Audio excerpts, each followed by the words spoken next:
Ibu, bapak, saudari, saudara, rekan-rekan muda, dan adik-adik sekalian yang terkasih, dimanapun kalian berada, bertemu kembali dengan saya Romo Tino SSCC. Bersukacitalah karena kita percaya bahwa Tuhan kita Yesus Kristus penyelamat kita. Bersukacita karena kita percaya pada apa yang bisa kita harapkan. Tetapi di dalam kepercayaan ada konsekuensinya, di mana kita diminta untuk selalu setia. Percaya diikuti dengan kesetiaan, maka keselamatan ada di depan mata kita. Sebelum kita mendengarkan permenungan dari catatan pesiarah, marilah kita membuat tanda kemenangan Kristus. Dalam nama Bapa dan Putera dan Roh Kudus. Amin. Allah Bapa yang Maha Rahim, Engkau telah mengutus Putramu sebagai terang yang menghalau kegelapan dosa kami.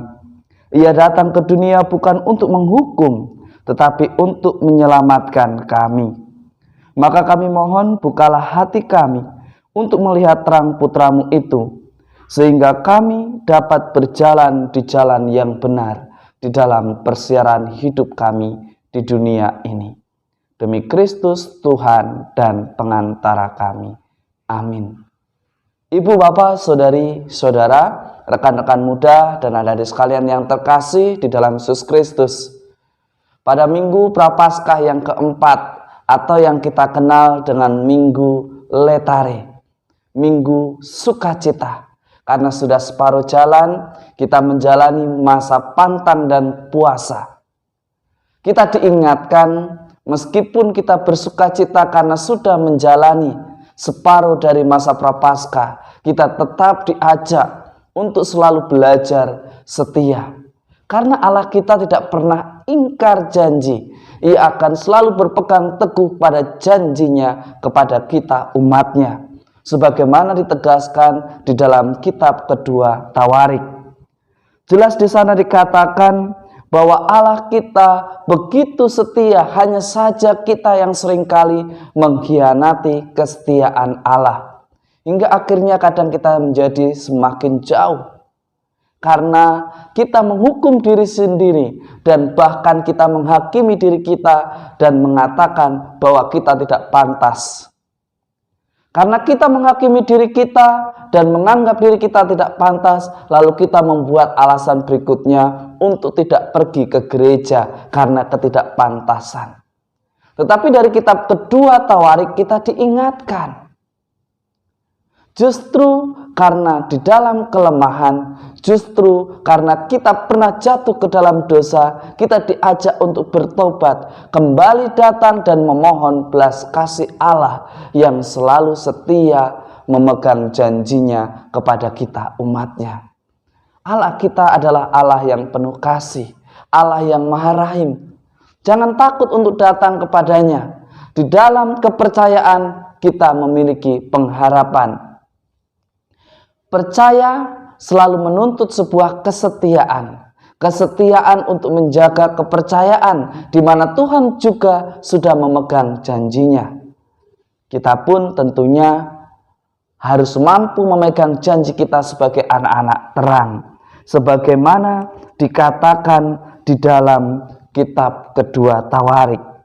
Manusia sekarang ini dapat belajar tentang keyakinan itu. Mengapa kita takut? Mengapa kita menghakimi diri kita tidak mampu hanya karena merasa tidak pantas? Ingat, keselamatan semata-mata karena adalah rahmat yang diberikan oleh Allah kepada kita. Pembebasan manusia dari belenggu dosa melulu karena rahmat. Karena kita sendiri tidak bisa terbebas dari kecenderungan untuk berbuat dosa. Hanya karena Allah kita mengutus putranya yang tunggal, akhirnya kita memperoleh kehidupan yang kekal. Tuhan sendiri yang berinisiatif untuk bertindak menyelamatkan kita umatnya. Tanpa harus mempertimbangkan terlebih dahulu apa yang kita lakukan. Jadi berhenti menghukum diri sendiri, merasa tidak pantas, merasa diri paling berdosa. Tentu kita tidak boleh menyombongkan diri, merasa diri tidak pernah berbuat dosa, karena kita bukanlah Tuhan. Kita adalah manusia yang tak luput dari dosa. Kita tetap harus dengan rendah hati mengakui segala kesalahan kita, memperbaiki, mengevaluasi, dan datang kepada Tuhan memohon belas kasih Allah. Ingat, karena dosa, karena kesalahan, karena kita sering memilih sesuatu yang memuaskan hawa nafsu, akhirnya apa? Kita jauh daripada Tuhan karena selalu mengutamakan ego kita. Surat Rasul Paulus kepada jemaat di Efesus, kita diingatkan bahwa kita diselamatkan berkat kasih karunia. Jadi jangan sia-siakan hidup kita dengan sesuatu yang membuat kita tidak melakukan apa-apa. Dan kita selalu membenarkan diri dengan kata nanti, nanti, dan nanti. Hingga akhirnya apa? Tuhan menjemput kita tanpa perbuatan satupun yang berguna dan bermakna pernah kita lakukan. Hanya karena kita selalu merasa bersalah, selalu merasa berdosa, dan tidak melakukan perbuatan apa-apa. Di minggu yang bersukacita ini, Minggu Letare, kita diingat untuk tetap bersukacita di dalam kepercayaan dan kesetiaan kita.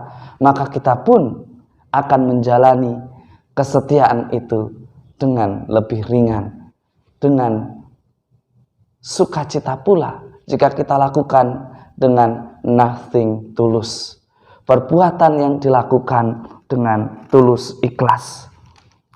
Di dalam Injil hari ini, Injil Yohanes mengajak kita untuk hidup baru dan cerah, agar kita dapat memberikan rasa percaya kepada Yesus, anak tunggal Allah yang telah menjadi hamba demi kita umatnya, demi keselamatan kita. Untuk itu orang tidak perlu malu, tidak perlu malu untuk mengakui kelemahan dirinya di hadapan Yesus, karena kasih karunia Allah akan menolong kita umatnya yang mau berusaha. Hidup adalah pilihan. Kita mau berusaha atau tidak, itu pilihan kita. Tetapi bagi orang beriman, tentunya dia akan selalu berusaha mencari solusi yang kreatif. Hingga akhirnya di dalam persiaran hidup kita, kita menemukan solusi dari persoalan kita. Jangan kita menyerah. Yang penting kita berusaha, libatkan Tuhan di dalam usaha kita. Tetapi juga kita jangan sombong, merasa diri paling hebat, tidak perlu sesama kita, tidak perlu keluarga kita, hingga akhirnya kita terjatuh, terpuruk, dan menjadi jauh daripadanya. Injil ini kita diingatkan bahwa kita harus percaya kepada Allah, agar kita bisa hidup di dalam terang. Karena itulah satu-satunya hidup di dalam kebenaran yang Tuhan kehendaki. Sebab perbuatan-perbuatan jahat akan membenci terang dan selalu membuat kita berada di dalam kegelapan. Tetapi bagi kita yang melakukan kebenaran, ia akan datang di dalam terang supaya menjadi nyatalah bahwa perbuatan-perbuatan yang dilakukan dalam nama Allah akan selalu membawa sukacita. Semoga berkat Tuhan senantiasa melindungi dan memberkati kita dalam nama Bapa dan Putera dan Roh Kudus. Amin. Jangan pernah mengatakan saya tidak pantas, saya terlalu berdosa sehingga kita tidak pergi ke gereja. Tetapi beranilah mengakui kelemahan kita, kesalahan kita, tetapi bertobatlah. Lakukanlah yang terbaik di mata Tuhan. Maka hidup kita akan selalu menjadi berkat. Selamat hari Minggu, Tuhan memberkati. Amin.